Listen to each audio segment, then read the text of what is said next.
Hofa mahana ny olona vokatry ny disadisana izy teo amin'ny Fokobara sy ny Fokatandroy eto amin'ny komina ambanivohitra Marotsiraka distrikan'ny Amboasary Atsimo dia nisy ny fidinina ifotony nataon'ny OMC atao amin'ny faritra Nosy izay nitarian'ny prefet Taolagnaro sy nitalian'ny kabinetin'ny faritra. Nisy ny fepetra noraisina ka anisan'izany ny fandefasan'ny détachement mixte ahitana zandary sy miaramila 30.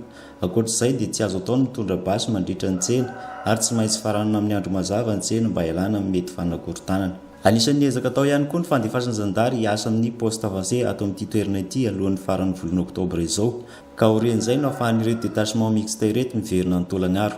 Mivokatra azy moa zany dia ny faneken'ny be sy ny maro fa tokony atao amin'izay zany ny fandevenana ny maty zany mba ahafahana magnamora ny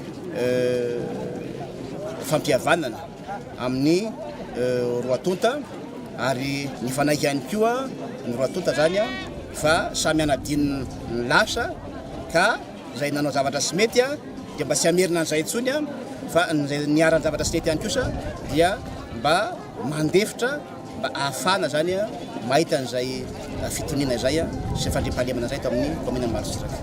Omby iray no natolotry ny délégation ho an'ireto vahoaka ireto ho nofokena mitampi-havanana. Tsara hosondriana fa tokony hahafainganana ny fanamboarana ity poste avancé eto Marotsiraka ity satria efa topotra ny fotoana ampiasana azy ka hanaovana antsoava amin'ny tompona andraikitra. Buona verna il fakatiavan'ny samy Marotsiraka!